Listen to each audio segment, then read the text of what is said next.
Selamat sore semuanya. Kok suaranya kecil sekali ya? Coba ngomong dulu beberapa. Kayaknya ini udah maksimal volume saya. Sore Bu. Sore Bu. Selamat sore. Sore Bu. Selamat sore semuanya. Nah, oke, baru kedengaran suaranya ya. Oke. Kembali lagi kita di mata kuliah e-business. Materinya pada saat ini di pertemuan 7 sama dengan pertemuan 6 yang lalu, kelanjutan dari Search Engine Optimization atau SEO pada e-commerce. Nah, kemarin kita sudah sampai ke slide yang mana nih? Nah, kita sudah sampai slide yang ini ya. Nih, ini terakhir kemarin. Jadi SEO itu sangat dibutuhkan untuk sebagai cara yang bisa digunakan oleh sebuah perusahaan atau organisasi untuk mempromosikan websitenya. Jadi agar websitenya menjadi yang pertama kali ditemukan ketika orang mencari dengan kata kunci tertentu.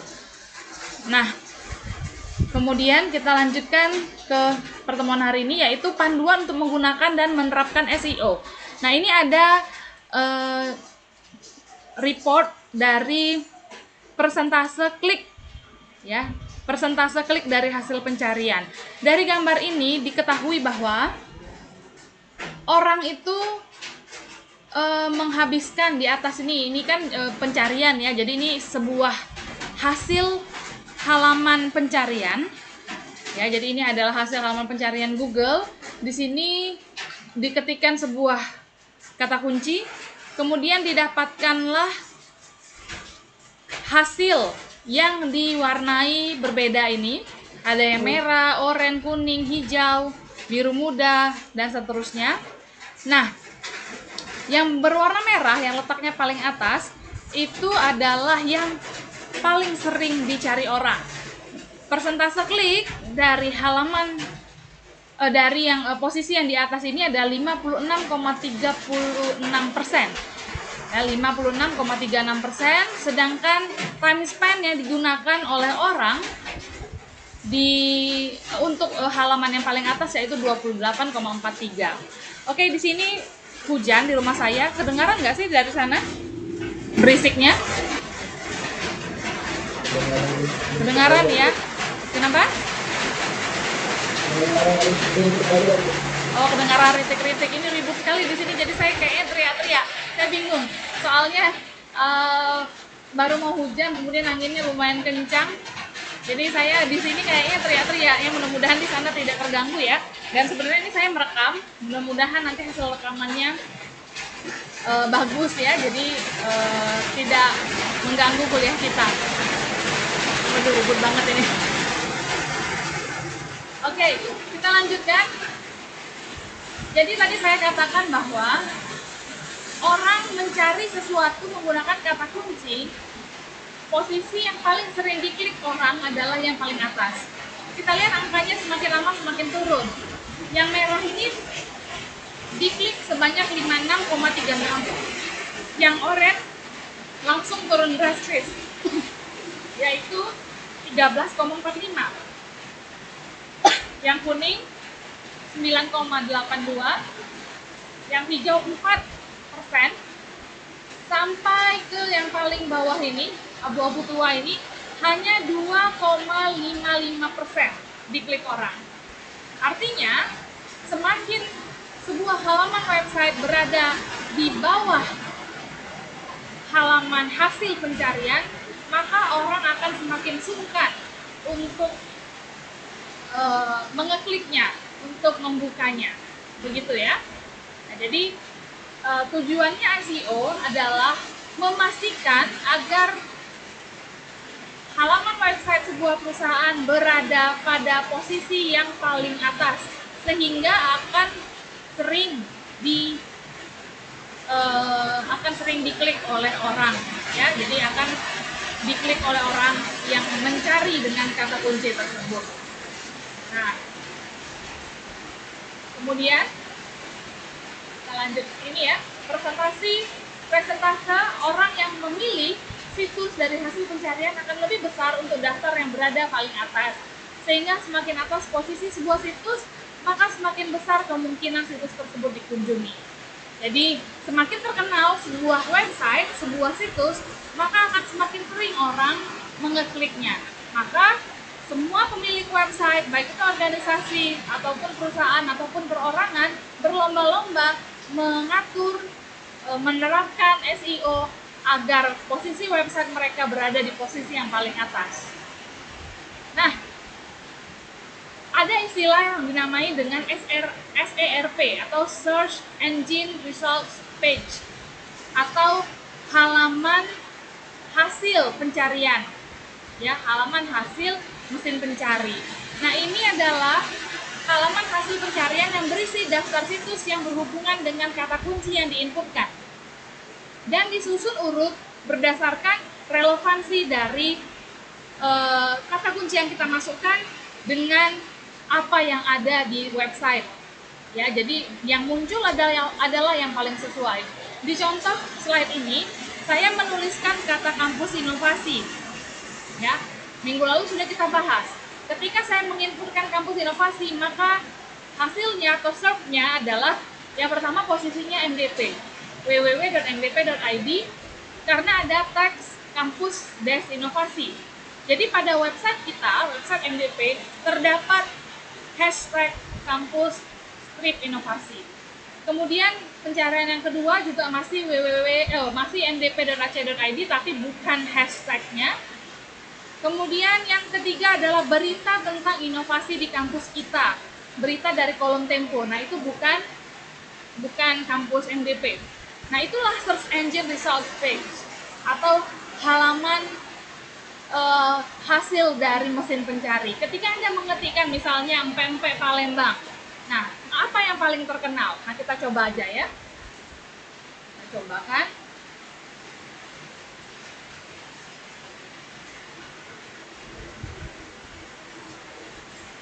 Nah,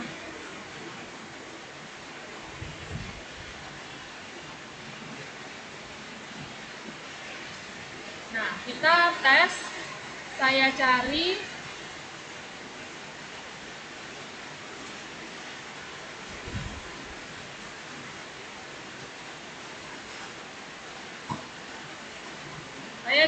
pempek ya, pempek.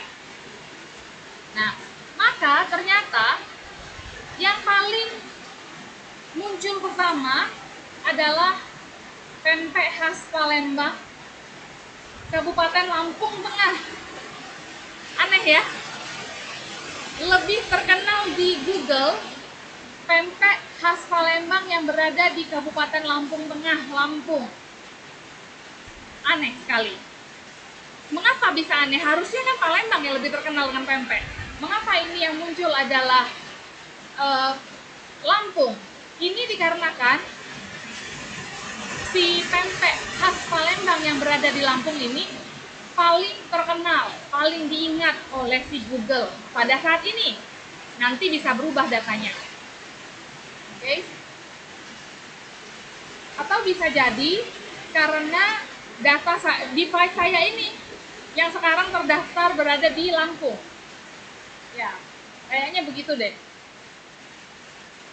Coba saya cek ya. Jadi kayaknya device saya terdatanya di Lampung. Nah, iya. Ya, device saya, laptop saya saat ini terdatanya berada di Lampung. Ini mungkin karena WiFi. Ya, harusnya sih saya kan berada di sekitar Palembang ya. Jadi harusnya sih Palembang, tapi ternyata memang ada kesalahan dari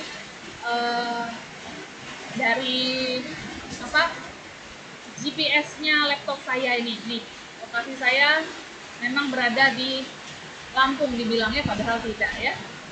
Nah, nanti saya atur.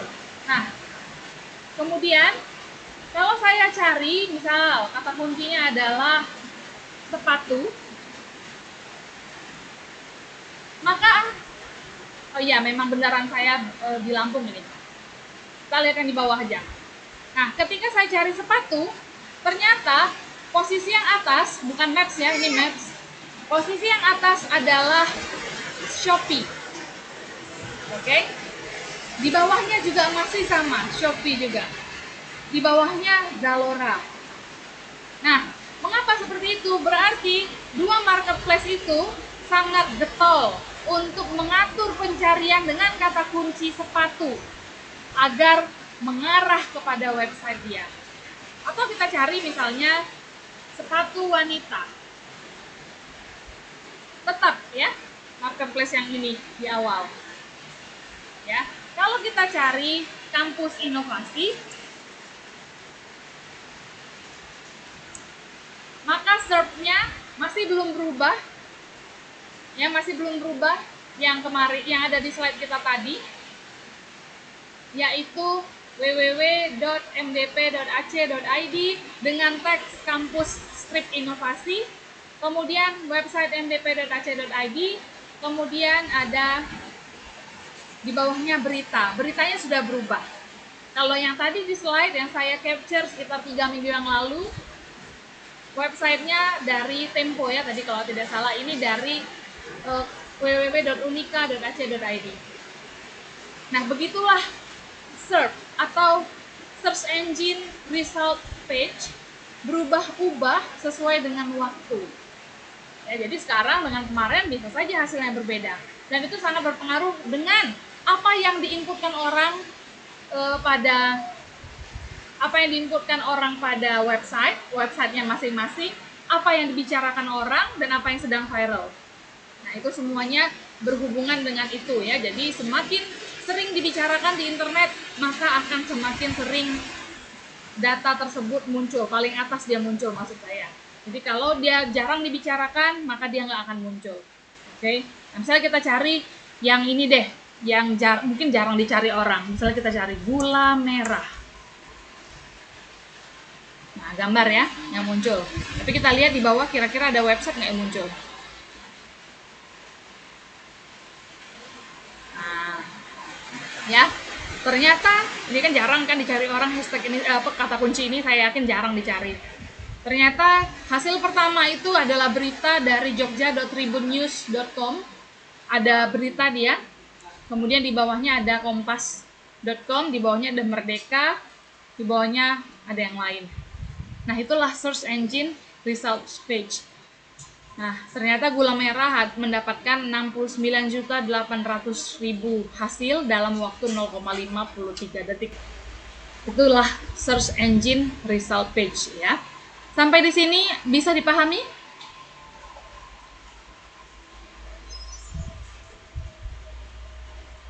Bisa dipahami? Apriani, Angga, William, Miranda, Albert, Al-Apandi, Nathanael, Ellen, Feren, Hendra, Agung, Cindy, Dian, Feren. Bisa dipahami? Bisa? Bisa tuh. Oke, sip. Kalau paham kan enak ya. Bisa lanjut. Nah, kita lanjut.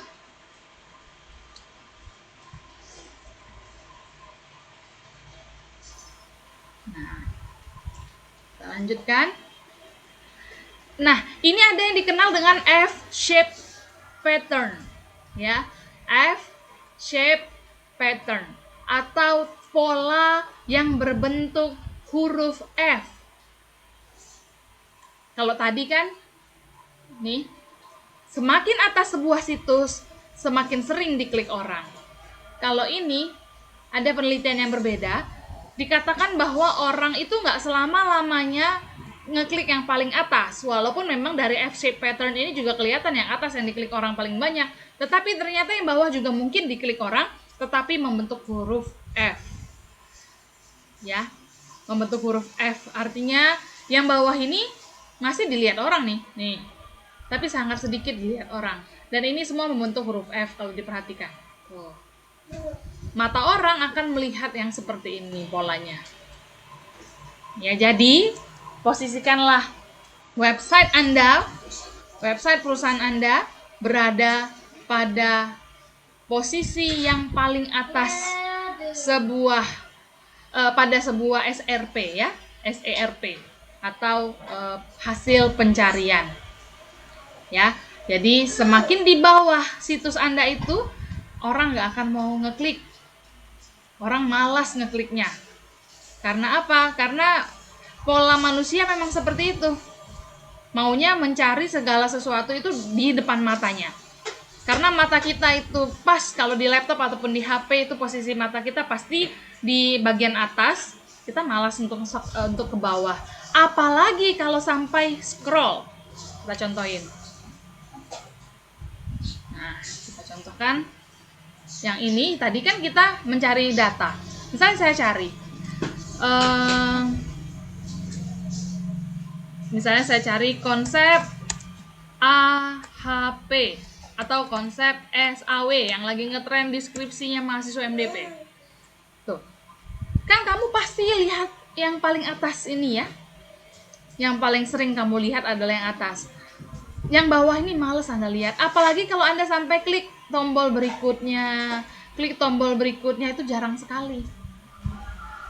Ya, jarang sekali, kecuali memang Anda benar-benar sungguh-sungguh mau mencari data itu. Tapi saya rasa dibandingkan saya harus mencari ke samping, scroll ke samping, lebih baik saya mengganti kata kunci. Kalau menurut saya seperti itu. Ganti aja kata kuncinya, jangan-jangan kata kunci saya memang belum pas untuk apa yang saya inginkan tampil. Kemudian ini ada jumlah klik pada halaman hasil pencarian atau klik pada halaman SERP ya. Nah, jadi dikatakan 62% pengguna mengeklik halaman hasil pertama pada mesin pencari dan hanya 28% yang mengeklik pada halaman 2 dan 3. Tadi waktu kita mencari data yang barusan, kita hanya mengeklik sampai halaman 2 dan 3. 4-nya nggak kita klik. Bosan, males. Kenapa? Udahlah, cukuplah 1, 2, 3 yang dilihat. Ya, berikutnya nggak usah dilihat lagi karena hasilnya pasti gitu-gitu doang ya. Jadi balik lagi, pastikanlah berada pada halaman yang paling atas sebuah website Anda itu ya. Nih, kita cari data. Misalnya kita cari gambar bunga mawar. Kita cari gambar nih, tuh. Ya, paling yang di sini aja deh yang kita lihat. Ya, yang ke bawah-bawah ini kan males kita ya. Tuh. Apalagi kalau ini bentuknya berita atau bentuknya bukan kita klik gambar. Nah, ya paling kita lihat-lihat di sini aja. Kita malas nih ngeklik yang berikutnya sampai 10. Ya, ini kasihan nih yang berada pada halaman 10 ini jarang dibuka orang nih, biar kita yang buka. Oke. Nah, jadi ini pun belum dibuka. Kalau dibuka kayak gini. Nah, ini artinya udah dibuka. Nah, inilah jumlah klik. Ya. Sebelum dibuka tadi masih kayak gini, ini belum diklik. Baru ditampilkan saja linknya. Tetapi belum diklik. Kalau udah diklik berarti kita harus benar-benar masuk. Nih, ini kita klik. Ya, itu namanya penjelasan yang barusan mengenai klik pada halaman hasil pencarian. Jadi hanya 28% yang mengeklik pada halaman 2 dan 3. Selebihnya tidak mau ngeklik. Dia lebih memilih untuk mengganti kata kunci dibandingkan harus mengeklik halaman-halaman selanjutnya. Nah, kemudian bagaimana mesin pencari menentukan SERP? Gimana cara nentuinnya? Yang pertama, pengindeksan, ya, diindeks, kemudian dikumpulkan ke dalam server, kemudian si pengguna Google atau pengguna mesin pencari itu meminta data, request data, maka diberikan kepada dia. Nah, kemudian dari query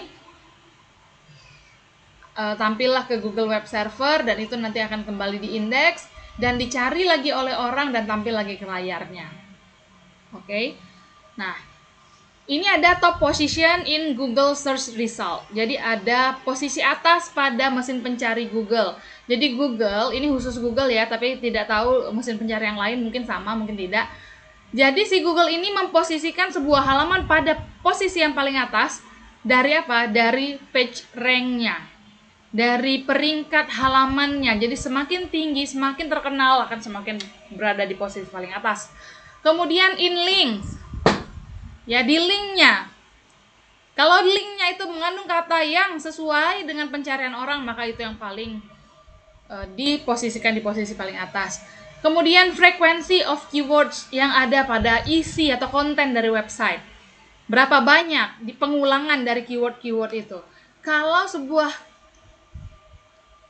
halaman website banyak kali mengulang-ulang sebuah kata, maka itu dianggaplah sebagai kata kunci. Dan itu semakin muncul jika dicari orang.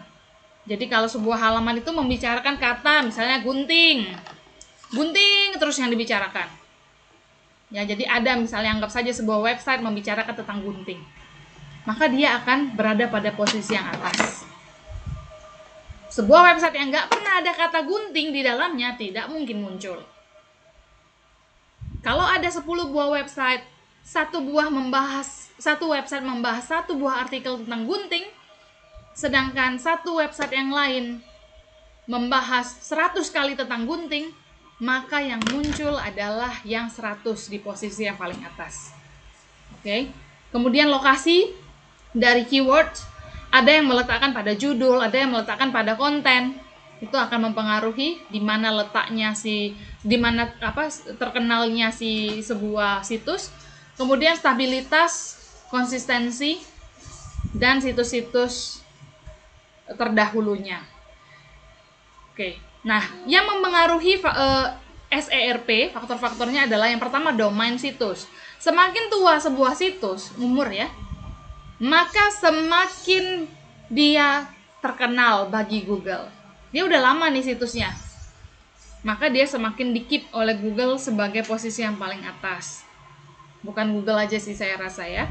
Kemudian kata kunci yang terkandung, tadi yang saya bilang, seandainya bahas 10 kali tentang gunting, yang satu lagi bahas 100 kali tentang gunting, maka dianggap lebih top yang 100 kali itu. Kemudian geotarget, IP domain yang menentukan lokasi. Nah, itu yang tadi salah di laptop saya ya. Laptop saya ini tidak tahu mengapa biasanya lokasinya benar di Palembang, mungkin ada gangguan di wifi-nya, tidak tahu. Jadi tadi lokasi saya di Lampung, sehingga ketika saya mencari empek-empek, padahal saya ada di saya berada di Banyu Asin, sekitarnya Palembang, harusnya saya ketika mencari kata pempek di Google tadi harusnya yang muncul adalah sekitar kota Palembang, tetapi ternyata karena posisi laptop saya tadi GPS-nya IP saya terdetek di Lampung, maka tadi yang muncul adalah lokasi yang ada di Lampung. Ini namanya geotarget. Sehingga apa yang saya cari di sini dengan apa yang dicari orang di tempat lain pasti berbeda. Kalau tidak percaya, silakan Anda cari sekarang pempek di tempat Anda. Pasti hasilnya berbeda dengan saya tadi. Karena IP saya ternyata tadi terdeteknya di Lampung. Kemudian faktor berikutnya adalah server situs. Ya geotarget. Ini kayaknya terulang ini ya. Ini harusnya di bawah. Kemudian yang ini domain situsnya, ini servernya. Ya, jadi berhubungan dengan lokasi juga. Kemudian struktur situs yang terdiri dari URL-nya atau linknya, HTML-nya, atau semantiknya, kata-katanya ya. Kemudian kontennya, bahasanya. Kalau kita menggunakan kata kunci, menggunakan bahasa Indonesia, maka kemungkinan besar yang muncul juga website-website atau situs-situs yang berbahasa Indonesia. Kalau kita mencari menggunakan bahasa Inggris, maka kemungkinan situs yang muncul adalah yang berbahasa Inggris. Kita coba ya.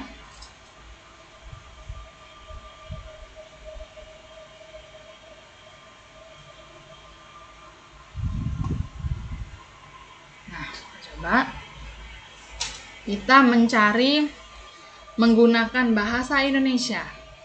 Bunga mawar aja lagi ya. Nih. Ya, saya berada di Lampung ya tadi. Nantilah saya ubah ya, nggak usah sekarang, setelah selesai kuliah aja. Jadi saya berada di Lampung, di sini. Maka yang muncul adalah yang berada di Lampung ini.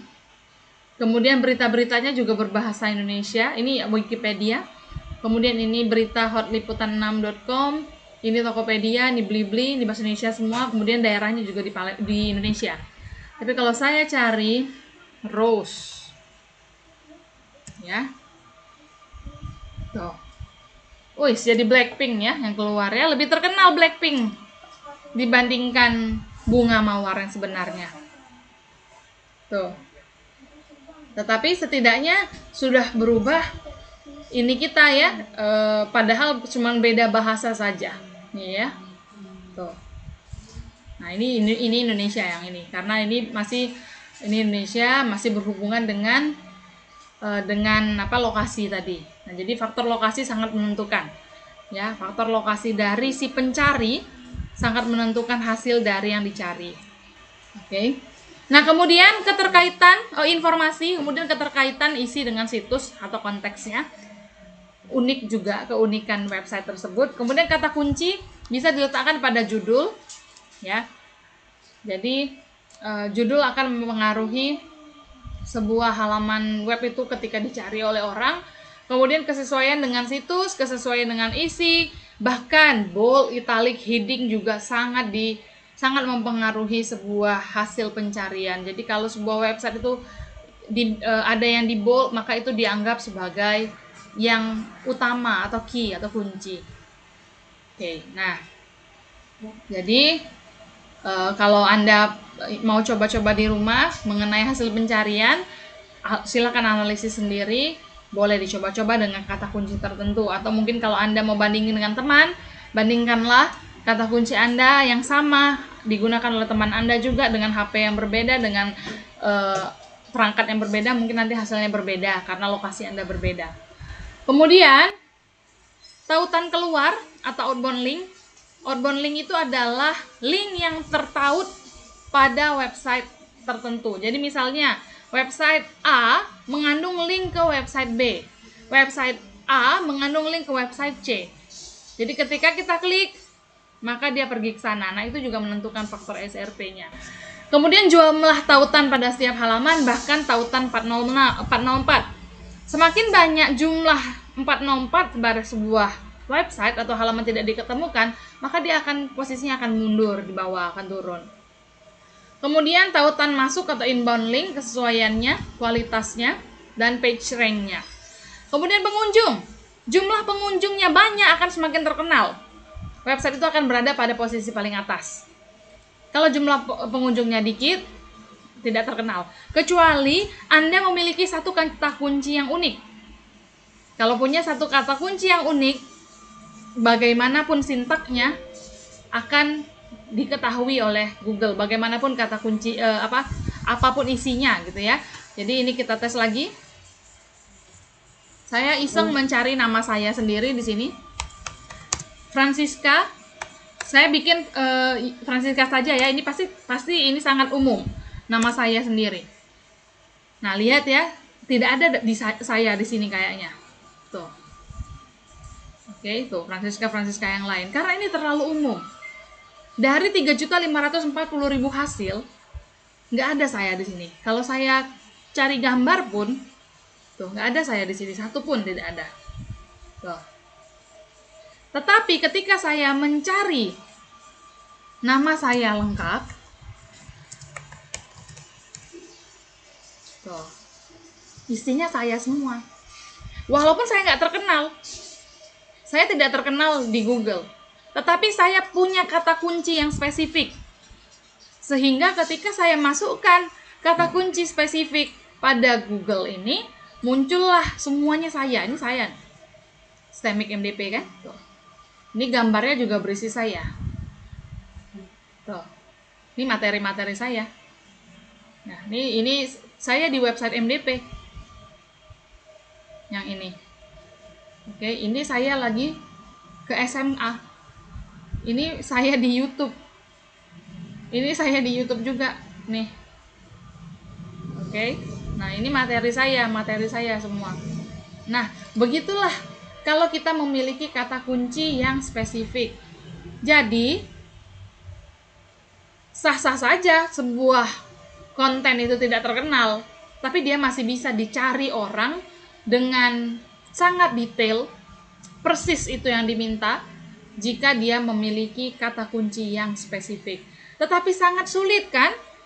Belum tentu orang punya kata kunci yang spesifik. Ya, pasti orang memiliki kata kunci yang umum. Kalau kata kuncinya dia tahu langsung spesifik kan enak ya.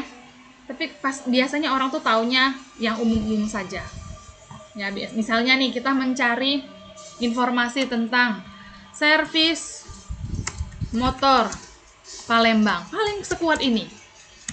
Ya, ini sudah oke sekali nih orang memiliki kata kunci ini. Akhirnya ketemulah beberapa servis motor di Kota Palembang. Tapi yang muncul pertama kali ternyata ini PT apa nih? Star of Service. Tetapi kalau dia memang sudah punya kata kunci yang spesifik, udah ada di otak dia cuma mau cari nomor HP, misalnya cari aja langsung nama bengkelnya. Nah, tapi kan hal itu jarang terjadi ya, orang memiliki kata kunci yang spesifik. Maka itulah fungsi si orang-orang marketing ya, bekerja sama dengan orang-orang IT untuk mendesain website mereka agar semakin banyak mengandung kata kunci yang umum, sehingga ketika kata kunci itu dicari orang, maka akan posisikan di posisi yang paling atas di halaman mesin pencari. Oke, kemudian penalti. Tadi pengunjung sudah. Kemudian pengunjung itu dari geovisitor, lokasi ya. Pengunjung dari daerah yang sama, jadi yang saya udah jelasin tadi. Kemudian ada bouncing rate atau pengunjung yang hanya lewat, nah itu juga akan menjadi faktor dari sebuah mesin pencari ya. Jadi kadang-kadang pengunjung itu cuman klik bentar, habis itu bosan, tinggalkan.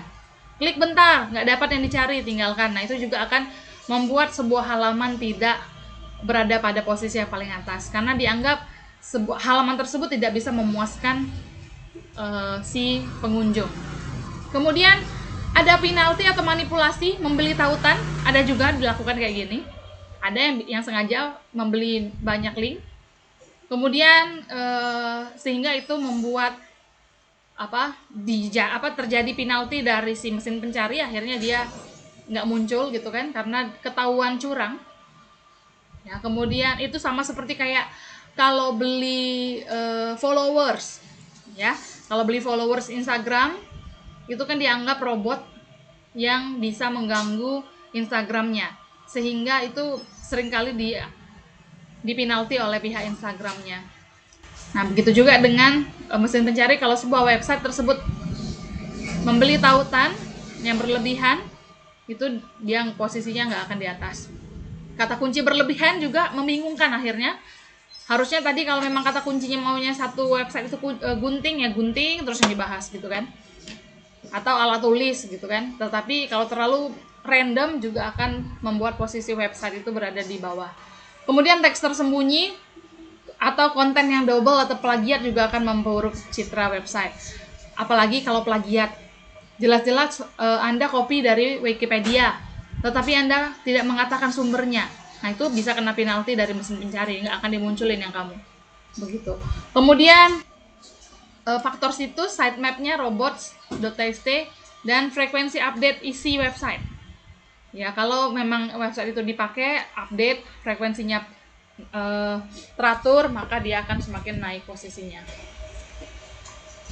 Nah, cara mengoptimasi mesin pencari, beberapa yang dapat dilakukan yaitu dengan membuat konten-konten yang menarik. Ya, ada juga dengan cara niche, backlink, bookmarking, offline, dan lain-lain. Page content.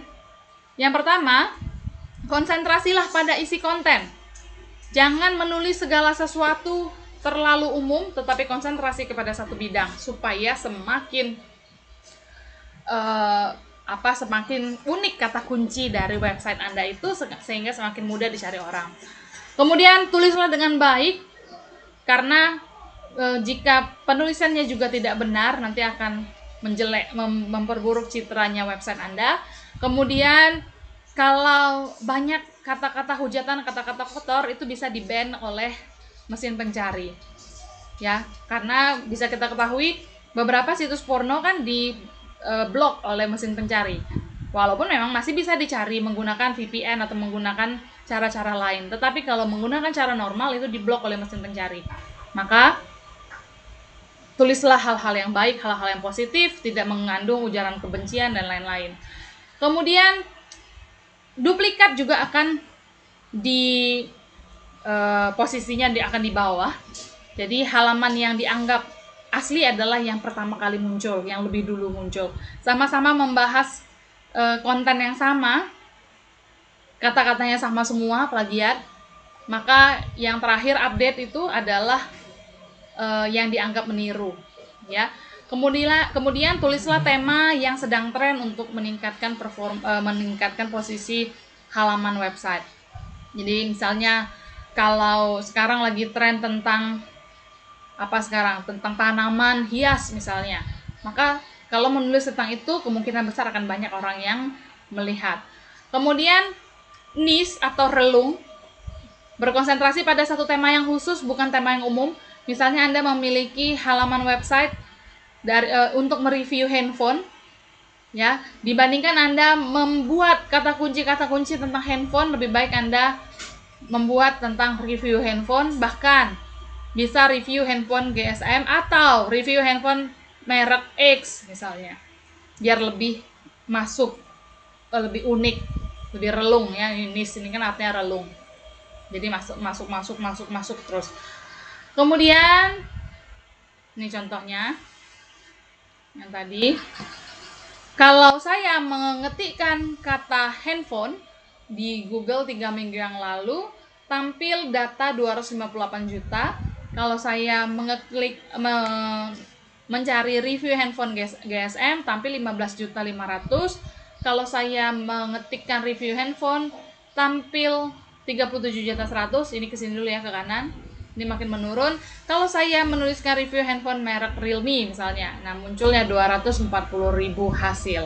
Artinya semakin unik sebuah kata kunci yang dimasukkan, semakin sedikit hasil pencarian, semakin mudah dicari oleh orang yang sedang mencari informasi. Artinya lagi, semakin unik sebuah informasi yang dijadikan kata kunci pada sebuah website, maka akan semakin mungkin dia muncul di hasil pencarian awalnya mesin pencari.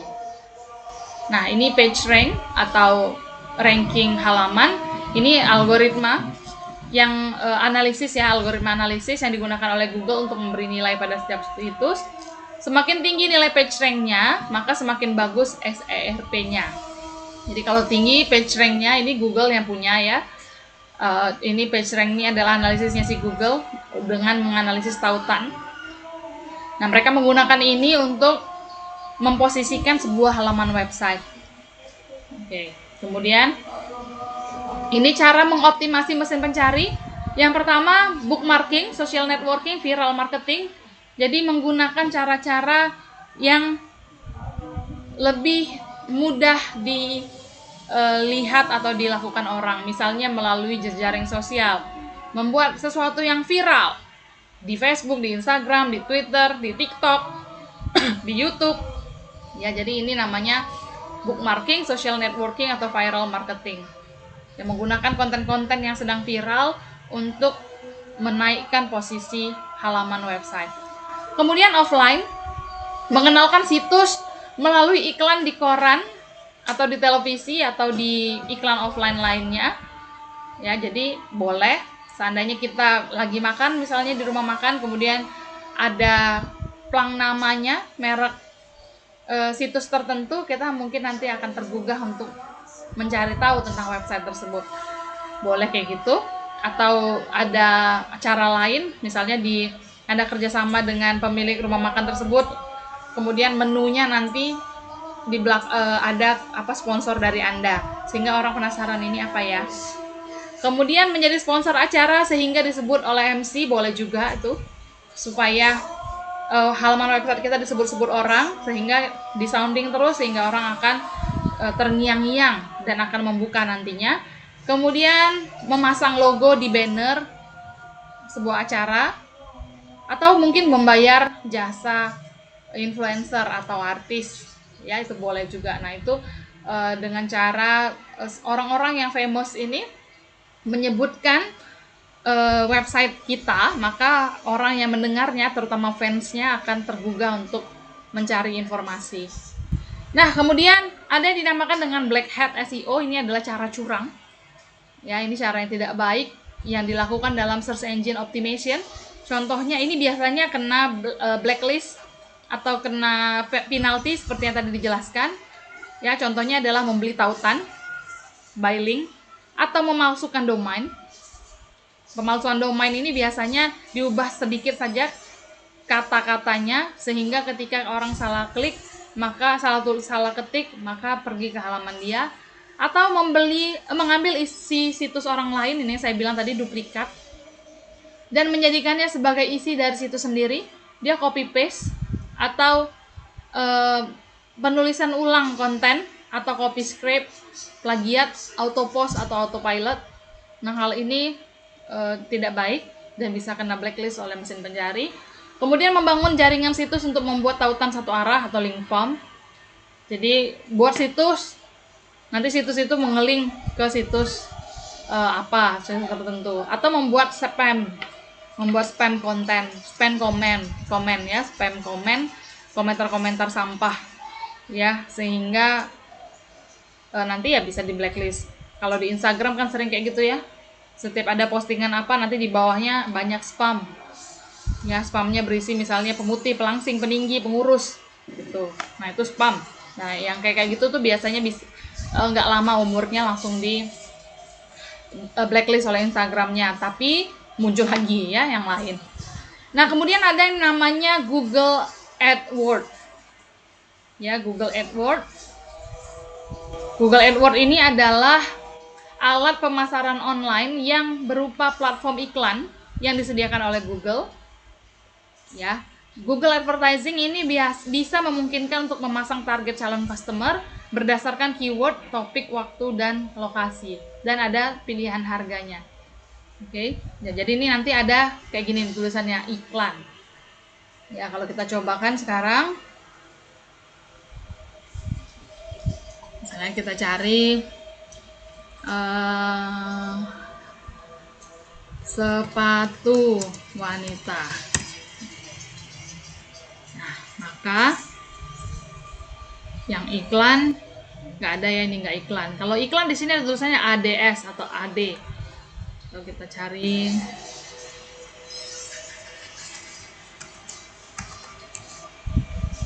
nggak ada iklannya. Ya, ini nggak ada iklan. Apa ya kira-kira ya?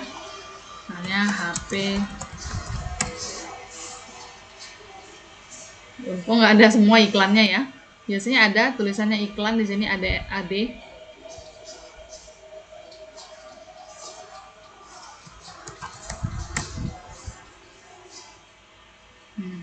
Ya, nggak tahu kenapa saya nggak dapat iklan ya. Biasanya kan ada. Ganti lagi kata kuncinya ya.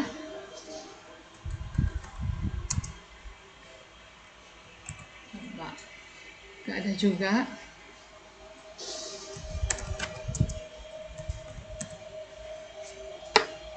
Nah, ini ada apa nih dengan Google saya ya? Nggak muncul iklan sama sekali.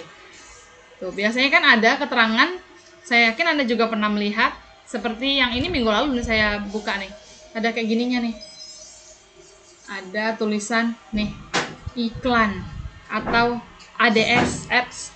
Nah, jadi kita tuh membayar kepada Google untuk pengaturan agar halaman kita itu muncul di posisi paling atas karena dianggap sebagai iklan. Ya, ini saya cari beberapa waktu yang lalu deh, tas wanita munculnya ini iklan.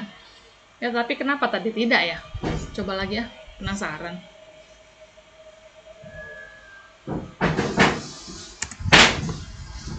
Nah, memang tidak ada ya iklannya ya. Ada apa ini? Ada apa dengan Google Ads, ataukah berbeda sekarang pengaturannya? Oke. Nah, yang penting itu maksudnya iklan ya. Jadi bekerja sama membayar sejumlah nominal tertentu kepada Google agar posisi website kita bisa naik sebagai iklan. Di Shopee juga ada kayak gitu, kalau kita ketikkan pencarian, kemudian ada yang muncul kalau ada iklan itu berbayar itu. Nah, kemudian manfaat Google AdWords ini adalah meningkatkan web traffic secara tertarget, mendapatkan visitor yang sesuai dengan relungnya, meningkatkan reputasi website tanpa merusak usaha SEO, dan meningkatkan omset penjualan.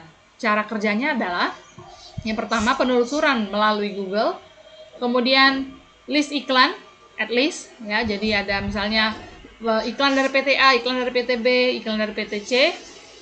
Ya, AdWords-nya menemukan semua keyword yang sesuai pencarian, kemudian Google memilih iklan berdasarkan skor kualitas, ekstensi, dan format.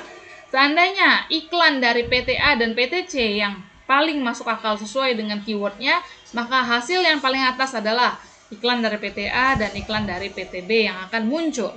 PT C ya, PT B yang nggak muncul karena tidak sesuai dengan tidak berada pada posisi yang atas. Nah, habis ya pertemuan kita. Nah, ini kita lanjutkan di forum ya. Karena waktu kita masih ada beberapa menit lagi sampai jam berapa sih kita ini sebenarnya? Kita sampai jam berapa ya? Hai. Halo. Iya. Kita sampai jam berapa? 80. Oh, masih ada waktu 30 menit lagi. Ya. Ini nanti saya taruh di forum, kita ke forum Spon. Saya batasi jawabnya sampai 18.40 saja. Ya, 30 menit saja berarti kita diskusi di forum tentang perbedaan Google Ads dan Google AdSense. Oke. Nah, saya taruh di forum aja sekarang ya. Jadi ini kita akan lanjut di forum. Tapi ini mic-nya jangan dimatikan dulu.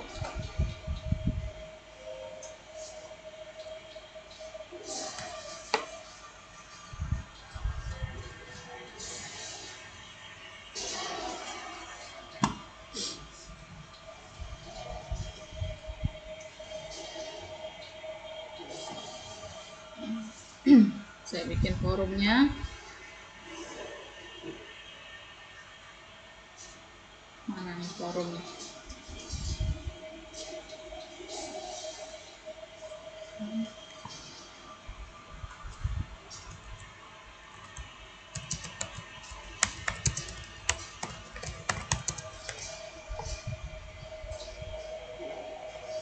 Satu aja pertanyaannya, nggak usah banyak-banyak.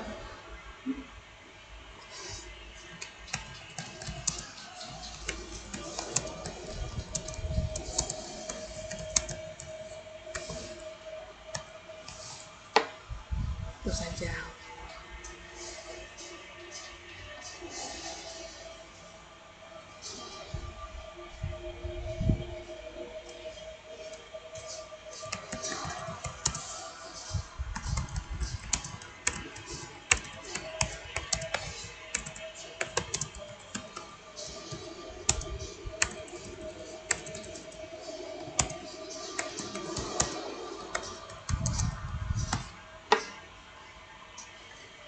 Nah,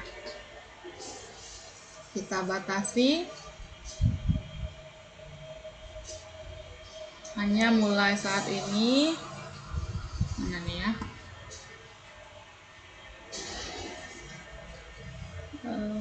Restrict date-nya dari sekarang. Ini jam 18.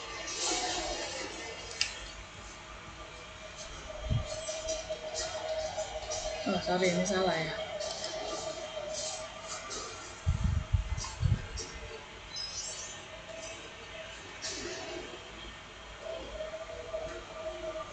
Nah, sampai jam 18.40 saja.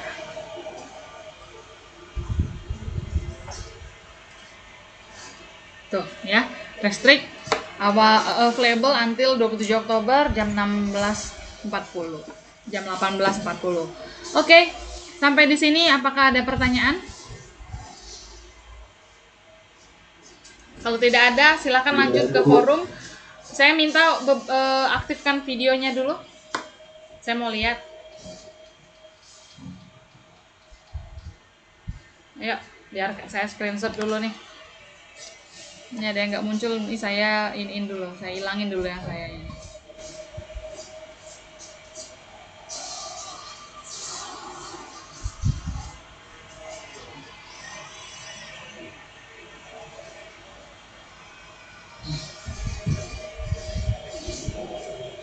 Oke. Mana yang lain kalau nggak ada? Nah, baru ada yang baru join, Lydia. Apriani Pertiwi juga baru join. Oke, kita ini print screen 1, 2, 3. Oke lah. Nah, kita bahas UTS dulu sebentar. Ya, kita bahas UTS. Jadi, UTS-nya nanti bersifat tutup buku. Ya, mohon maaf tidak open book dan tidak pilihan ganda seperti yang Anda harapkan waktu kuis yang lalu ya, seperti kuis yang lalu. Jadi tutup buku. Saya intip dulu sebentar kuisnya karena saya lupa yang mana aja nih clue-cluenya ya. Saya mau kasih tahu cluenya. Jadi tutup buku, kemudian online ya, online di Spon dan di Google Meet. Nah, jadi Anda diwajibkan memperlihatkan wajah Anda beserta tangan Anda yang sedang mengerjakan. Ya.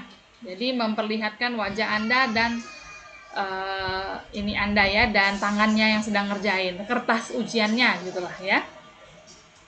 Nah, jadi ini saya mau lihat sorry, ini nggak ada yang lagi di meja ya, nggak ada yang lagi pakai meja ya sekarang ya. Nggak ada meja, Bu. Loh, gimana? Pokoknya gimana caranya nanti pakai HP ya. Jadi login Meet-nya pakai HP, kemudian nanti posisi posisi kameranya itu berada di misalnya di sini lah ya. Jadi kayak gini kelihatan. Nah kelihatan. Tapi kan ini saya nggak kelihatan nggak kelihatan menulis. Nah nanti harus kelihatan menulis. Nah, jadi ini saya geser dulu kamera saya. Nah, kayak gini nih. Nah, gini nih kira-kira nih. Nah, harus kelihatan menulis. Nah, begini ya. Nah, jadi ini penanya kelihatan, tapi wajahnya nih nggak kelihatan. Harusnya dimundurin lagi. Cuman saya udah mentok di meja saya karena saya pakai laptop. Makanya lebih enak pakai HP. Jadi posisinya nih wajahnya kelihatan, kemudian teksnya, bukunya kelihatan. Nah, Anda menulis di sini. Begitu posisinya, wajahnya kelihatan, kemudian alat tulisnya yang digunakan untuk menulisnya kelihatan ya, kita supaya ujiannya berlangsung dengan tertib ya. Jadi nggak ada contek-contekan, takutnya Anda nanti kirim-kirim jawaban. Oke. Nah, jadi itu ya, tadi harus kelihatan wajah dan kelihatan teks yang ditulis. Lalu apalagi ya? Oh ya, nanti ujiannya, saya takut kalau kita nanti waktu UTS menjelaskan, nanti takutnya habis waktu ujiannya. Lebih baik kan Anda ngerjain gitu kan, dibandingkan saya ngoceh penjelasan. Nah, jadi waktu UTS nanti ada misalnya ada 5 pertanyaan, maka 5-5-nya itu ditulis tangan, difoto, kemudian diubah menjadi bentuk PDF. Ya, difoto diubah menjadi bentuk PDF. Kemudian seandainya ada berlembar-lembar fotonya, jadikan satu file saja. Ya, hanya cukup dijadikan satu buah file, tidak boleh lebih. Boleh berhalaman-halaman boleh, tapi filenya cuma satu. Ya, jadi kalau tulisannya panjang boleh cuma satu. Nah, ini ada yang pas nih. Siapa nih? Talita. Nah, kita lihat ya Talita. Nah, kayak gitu tuh. Gitu posisi yang pas ya. Posisi yang pas untuk ujian nanti. Hai Talita. Tapi Talita suaranya nggak kedengaran. Nah, nanti wajib aktifkan video, dan kalau suara ya boleh di mute ketika ujian supaya nggak mengganggu temannya. Tetapi waktu saya panggil ya diaktifkan. Oke, nah jadi kayak gitu posisinya. Biar kelihatan wajahnya dan teksnya. Oke. Nah, yang lain bisa meniru Talita ya. Oke, bisa dipahami ya sampai sini ya? Bisa, Bu. Oke, nah, salah gimana nih supaya nggak ini lagi. Eh, Gimana cara supaya semuanya muncul lagi nih? Unpin, Bu. Unpin ya. Oh ini. Oke. Nah, gitu ya. Talita muncul pula dengan contohnya yang pas sekali. Nah, jadi kayak gitu. Kemudian tadi yang dikirim hanya sebuah file PDF tipenya dan hanya diberikan kesempatan 1 kali mengumpul. Tidak seperti kuis yang lalu Anda bisa coba-coba lagi. Waktu kuis kemarin kan saya lupa membatasi percobaan sehingga Anda bisa beberapa kali melakukan percobaan kuis dan mendapatkan nilai yang paling tinggi untuk nilai akhirnya. Itu nggak masalah ya, anggap saja keberuntungan Anda ya. Tetapi UTS nanti hanya boleh 1 kali mengumpulkan dan 1 buah file saja. Nah, materi untuk ini nanti, untuk UTS nanti, yaitu tentang, catat ya, jenis-jenis e-commerce, tipe e-commerce itu ya, kemudian layanan-layanan umum yang ada pada e-commerce, kemudian mana lagi ya, elemen-elemen e-bisnis, kemudian evolusi dari marketplace, kemudian tentang SEO yang barusan kita bahas dari minggu lalu sampai sekarang. Oke, jadi materinya mulai dari materi pertemuan berapa itu? 1 sampai dengan 7. Ya, tadi sudah dikasih tahu clue-cluenya. Jenis-jenis e-commerce, tipe-tipe e-commerce, jenis layanan e-commerce, elemen-elemen pada e-bisnis, evolusi marketplace, dan tentang SEO yang barusan kita bahas pada pertemuan ini dan pertemuan yang lalu. Oke, saya rasa bisa Anda pelajari dan mungkin bisa juga Anda ulang-ulang video kita seandainya memang masih belum butuhkan penjelasan, atau saya rasa si slide kita juga cukup. Sampai sini ada pertanyaan tentang UTS nanti? Tidak ada. Dan tetap absen ya. UTS saya tidak mau absen satu-satu dari Vicon karena saya khawatir mengganggu Anda. Jadi menurut saya sih UTS ya kita UTS saja ujian. Absensi tetap dilakukan perekordannya di Spon.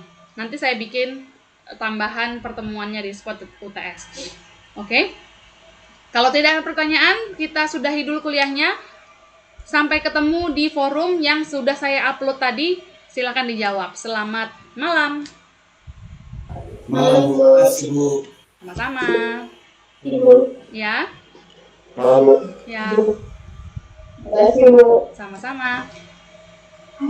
Yang terakhir left berarti Makasih, Bu. ditinggal. Ibu.